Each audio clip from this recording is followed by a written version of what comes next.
Hey guys, my second video, and I'm just doing like a Q&A thing. I had people ask me questions about my exchange and any aspect of my exchange, and so I have a list of what you guys asked me, and hopefully I can answer them well.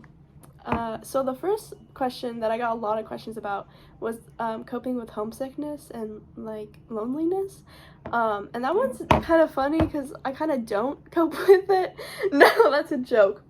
But the best way, honestly, for me to cope with it is to not think about it. And I don't get homesick a lot unless I'm thinking about it. So I just try to distract myself, honestly. And a lot of people, it just depends on the person. And a lot of people will say that like talking to your family and friends at home makes you more homesick. But for me, talking to my family and friends at home makes me less homesick, especially because I was in such a routine of talking to them all day, every day. But like, I don't talk to them all day, obviously now, but I talk to them, a couple texts here and there. And like, I'm so used to talking to my mom every day. And so just a few texts every day asking about our days is really helpful to me. As for loneliness, I really haven't had any time where I have been alone. The moment I got to Sweden, I was with AFS, and then the moment I got away from AFS, I was with my host family, and the moment I was away from my host family, I was with my friends at school. So I haven't really been any moment where I'm like alone, unless like traveling, but that hasn't really happened. So the next question is the hardest thing that has been for me. And I think the hardest thing for me so far has been the language. I don't know, I do know a little bit, but I do not know a lot. And a lot of times when I hear it, I don't understand it. I'm getting there slowly. My host family and my friends have been teaching me Swedish, and I can read most of it. I can get like 60% of it and kind of build on the context of it, but definitely the hardest part is the language and not knowing what people are saying sometimes. But thankfully all of my friends and they speak English to me, which is really helpful, but they're trying to teach me Swedish at the same time. It's a process. The next question is the best thing up to this point, and I think the best thing is probably two things. First, my AFS arrival camp was so much fun. And I'm so excited to see all of my AFS friends again, and also just coming to school and being in Lund.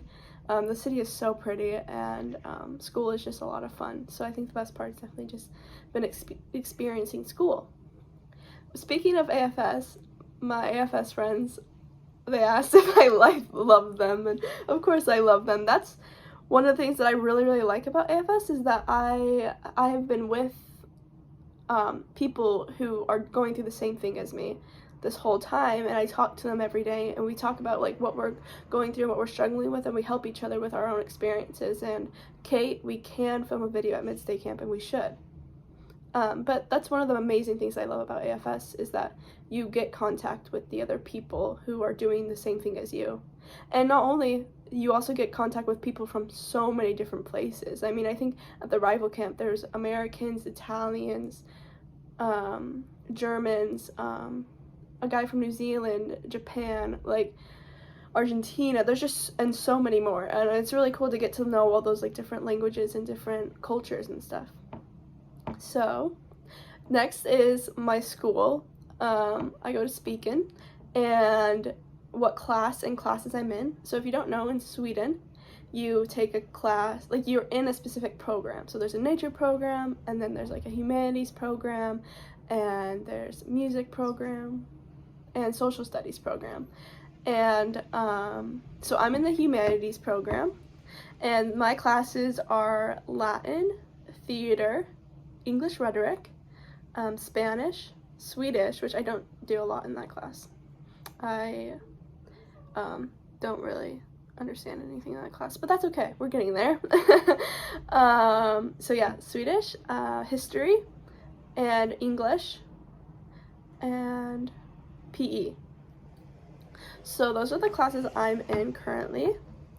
And the next question would be, do I speak English? And the only classes that I have in English are my English class and my English rhetoric class. Otherwise, all my other classes are in Swedish, other than my Spanish class, which is in Spanish. Which comes to my next question, is understanding the teacher is difficult, and yes, because I don't know the language very well. But thankfully, I have many classmates who have been translating things for me throughout the whole time and have been absolute lifesavers, and I'd be completely utterly lost without them. Yeah, so that was kind of something about my school. And so I had a couple people ask me what do I like more about this school than Stillman, and I think one, the schedule. I don't have a set schedule every day. It's way more like college. You have classes at times, and then you have like a long break, or I don't go to school from 8 a.m. to 2:30 every day. And like today I have one class at 11:10, which is English, and then I have a 2-hour break, and then I have theater at 3. So and then those are my only classes for the day. Whereas tomorrow, like, I have class at 9:40, and then 3 different classes, and then I go home. And I get done at different times every day too. For example, on Monday I get done at like 1:30, whereas today I get done at 4:20. So I really like the openness and the flexibility in our schedules. It leaves you with a lot more time to, I don't know, I feel like my brain doesn't hurt as much after a normal school day in America, because you're just going to class to class to class, whereas here you have breaks in between classes and time to give your brain a break. Something else that I like is that there's no dress code whatsoever here at all, and so I really like coming to school and seeing what people wear. Speaking's a very a very comfortable school where people feel comfortable dressing and expressing the way they want to, and I absolutely love that there's no dress code. It's so amazing. It makes so much sense. Like, why does America not have no dress codes? It's so fun to see what everyone wears. So yeah, that's kind of what I like most about school. Moving on to culture, the biggest cultural differences. One, people in Sweden are a lot more humble than people in America. There's this law, and I don't remember what it's called. Hedda's here with me too, guys, if you have seen me been looking up. It's called jantelagen. Yeah, exactly. And it's kind of a law without being said to be a law. And it's basically, you aren't supposed to say, like, you're the best at something, or you're supposed to say you're better than someone. Is that right? Yeah. Basically, it's that. And I think that's wonderful. And it's really nice how humble Swedes are. Another cultural difference is Swedish people don't really talk to you unless you talk to them. Whereas like in America, it'd be pretty customary to just go up and like talk to a stranger, like on public transport, or like in a store, or even at school. Whereas here, it's more like, they're nice. People are nice, but they don't talk to you unless you talk to them. I don't know. Like, the stereotypical like Swedes are antisocial is true to a point, whereas you just don't talk to a lot of new people, and like, it's like an unsaid rule. You don't necessarily, if there's an open seat on the bus not next to someone, then you sit on the open seat not next to that person, that kind of thing. So they're antisocial, but not like mean. Another cultural difference is fika, which I think is the best cultural thing ever. And fika is basically like a time to bond, and it's kind of like British afternoon tea, and you have tea or coffee or hot chocolate, and then you have like cake, muffins, cookies, stuff like that. In honestly, I don't really think there's a set time, but usually like in the early evening. And why doesn't America have fika? That next question for the Americans here. Another cultural difference would probably be the like relationship in schools, and because in school I call my teachers by their first name here, and they are your teachers, and you treat them with respect, obviously, but it's more of it's a less formal relationship than in America. And the classrooms, at least the ones I've been in, are way more laid back about like phones and swearing and things like that. As long as you're getting your own education and paying attention to your own education, then they don't care, because it's your responsibility, kind of. I mean, also, it depends on what teacher you have, but the teachers I've had so far have been pretty, like, laid back and making as long as you're responsible for your own, they don't, yeah. But the whole calling, I don't even think I know my teachers' last names here, which is really different than America, where you'd be like Mr. or Mrs. What aspects of Swedish culture do I want to see in America? fika. Dress codes, no dress codes in America for schools. I think it's a great thing. I guess also I feel here in Sweden, life isn't revolving around politics like it is in America. In America, people find so much contention and so much hate around politics, and it's just a constant conversation where, like, here people care about politics, but not to the point Americans do, and they don't see it as Americans do. And I feel, would you agree, Hedda? Yeah. And so I kind of wish people were a little less contentious and not so hyper focused about. I think it's important to know politics and to be to be educated and like what's going on around you, but I feel like America's so hyper focused on politics and what's happening that than they need to, and it creates too much conflict that doesn't need to be there. So I think that too.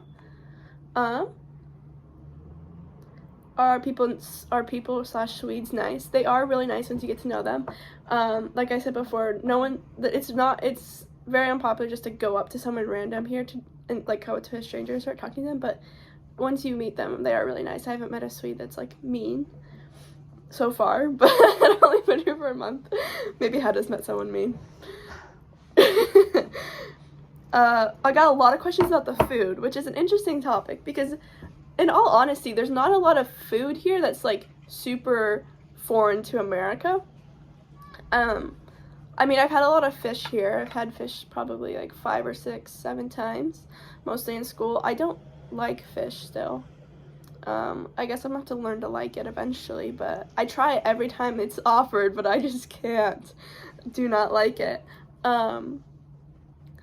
My favorite food, probably Swedish meatballs with brown sauce or like gravy, and lingonberry jam is where it's at. It is so good. But Swedish food here is just, there's no like foreign like food that we don't have in America, but it's just more, it's less processed. It's more of like the natural stuff, so it tastes like it has less flavor to me.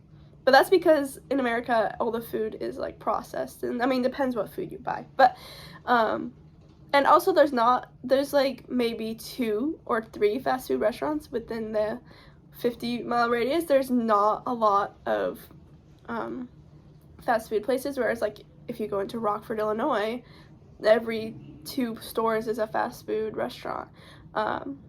So that's different. And also the school lunches are different, which if you watch my other video you've seen, and I'll probably put in some photos of lunches, where like in America it's I mean obviously it depends on the school you go to, but my school, it's like already pre-cooked, kind of throw it in the freezer food, whereas here it's homemade food, and they have gluten-free and vegan choices, and it's really nice, and the bread is so good here.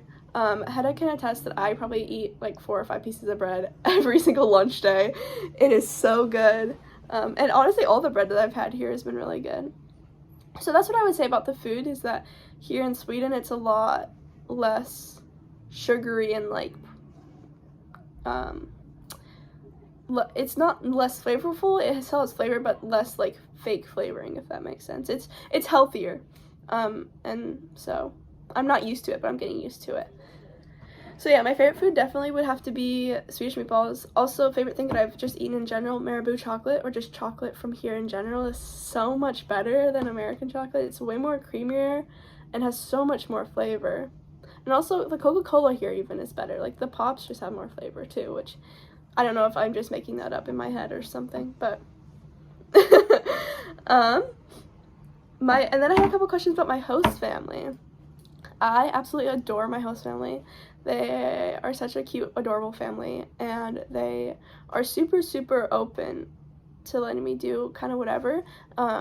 Obviously, I still do I do chores, and I keep my room clean, and I've watched their kids a couple times because I have 5 host siblings, all younger, and so I've watched their kids sometimes, and I help my host mom with watching them because my host dad goes to work during the day. But they're really, really lenient and really laid back, and it feels like home. I mean, it's a crazy house, and I live in a crazy house at home with 6 kids, so it never really felt like I left anywhere. I mean, it's a different dynamic in the different kids, but it's the same feeling of a busy, big family. So, yeah, it definitely feels like home. And another question is if I have my own room. I do have my own room. I'm in the basement, and they actually built my room for me, which I'm forever grateful for. And yeah. Another question I got asked was if I managed to open doors easily from the first day, and actually no. I don't know why, but I can tell you I struggle with the doors. I don't know, it's the opposite way. So another question is if the students know English, and yes, all the students here know English, all the teachers know English, almost every single person you meet here will know English, almost every single person you meet in the world mostly knows English. It's such a universal language. Like, all of my AFS friends pretty much know English on top of their home language, on top of another language, and I think that's where America's lacking, is we don't learn another language. Like, Hedda here she obviously is fluent in English, and she's fluent in Swedish, and she's fluent in French. No, not fluent. But she's learning French, and she's learning Chinese. I mean, we are in humanities, which is like a language kind of program, but she's in Chinese and Latin.